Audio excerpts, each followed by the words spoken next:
Welcome, everyone.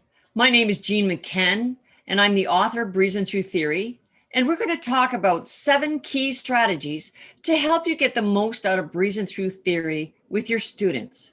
So let's get started. First of all, it's important that clear expectations be set. That includes due dates and pacing. Use the teacher planning tool to create units of study with due dates.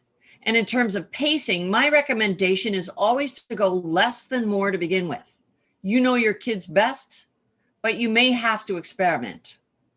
Set them up for success and build their confidence, and differentiate if you need to. Let more advanced students move ahead and know that some students may need more time with one concept. Here's a story of a choral director who asked students to create memes during the COVID lockdown. She shared this one with us. It's a fun one that a student created, which shows the pride that expectations can generate. Finishing 1 week ahead of expectations can be a pretty joyful occasion. Strategy number 2, set a benchmark of 100 or even 90% for drill scores. Put the ownership in their hands. Students can redo and improve their scores.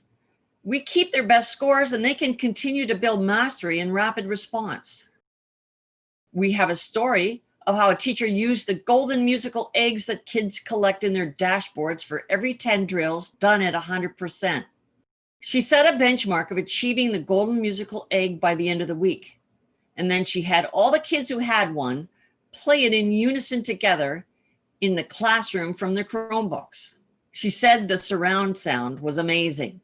And here's another situation where a teacher challenged kids to collect the most golden eggs in 4 weeks. She called it the Golden Egg Club, and here is the winner of that club. So there's lots of ways to use benchmarks for success, which leads me to strategy number 3. Encourage your students with rewards. The Student of the Month tracker is something we encourage you to use.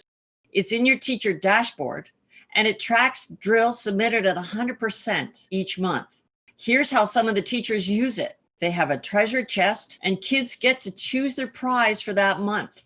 Another school found some inexpensive plastic medals on Amazon that get doled out to kids. Some teachers have also awarded students in the lead on a weekly basis instead of waiting for the end of the month. The nice thing is the Student of the Month resets at the beginning of every month, so new students have a chance to be in the lead. If it works in your situation and privacy isn't an issue, project the Student of the Month tracker for students to see. Now, Brian Melody, band director from Twin Oaks Middle School, challenges his students to go through every drill and get 100%, and the prize is a pizza party. Now, he had 2 very advanced 8th graders who completed all 24 chapters and 239 drills and exceeded in achieving 100% on all drills. And because it was during COVID, he had to reward them and their families in quarantine, but he did it with a pizza delivery. A great example of how differentiation and rewarding can work to keep your kids engaged.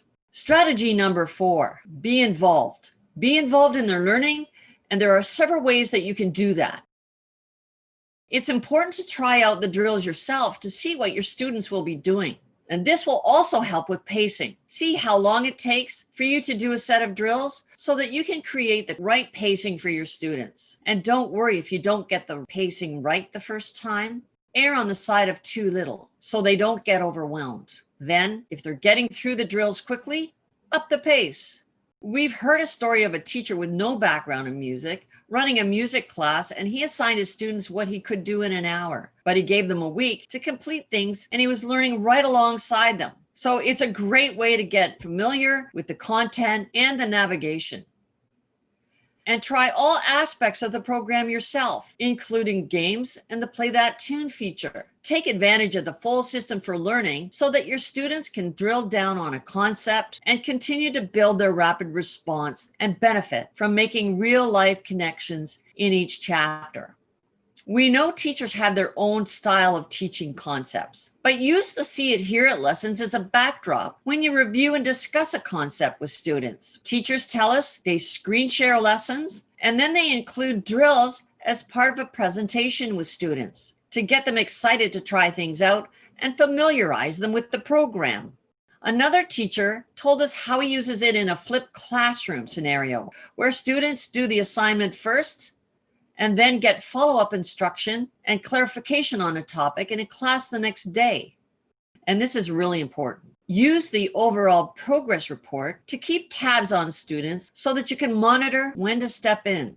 We have a great story of how a teacher at the end of a unit downloaded scores to see who still needed help. He created a group for kids whose average was lower than 80% and set up a special session with them to lend a helping hand. And we hear of teachers sharing their screen, if teaching remotely, to spot where they're having difficulty.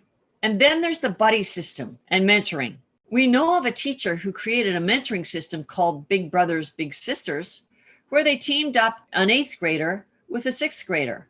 This was done face-to-face, but if you're online, you could do it that way too. The advanced kids love sharing their knowledge, and it can deepen their own knowledge at the same time. And it creates such a social connection.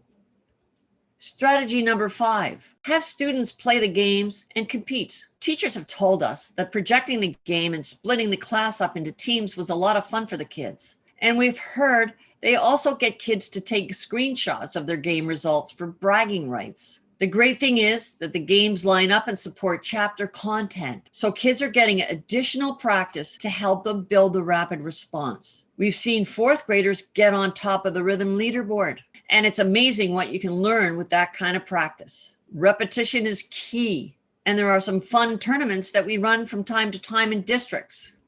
Coming up this year is the Ultimate Playoff. We're going to have a tournament that will include all of our subscribers. Strategy number 6, BreezinThru is all about connections, building musicianship, both in playing and composing. It's a great idea to create an activity around the Play That Tune, and there's one in each chapter. Encourage your kids to record themselves on their phone. It's designed to be a fun little treat at the end of each chapter. They're short 8-measure melodies and very accessible. Another way is if you have composing, use that. Every chapter of theory is aligned to the same chapter in composing.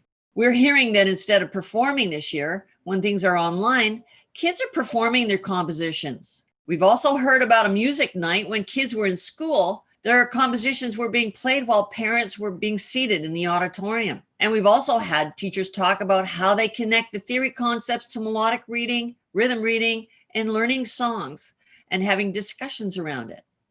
And ear training is another area that can be applied to real-time rehearsals and make connections, having them listening constantly to improve their understanding of what they're playing and singing. So remember, it's all about making those connections. And finally, strategy number 7. It's a good idea to have your students start in chapter 1 so that there are no gaps in their learning. Whether you're an AP student or in 4th grade, remember, it's uniquely scaffolded. And if they're familiar with the material, they'll breeze through it and collect rewards along the way, which is very motivating too. AP music courses run their students through every chapter before beginning with part writing. So in summary, here are the 7 strategies. Set clear expectations, have a due date, have a benchmark of 100% or 90%. Encourage with rewards. Leverage all the wonderful things BreezinThru Theory has to offer. Be involved in their learning.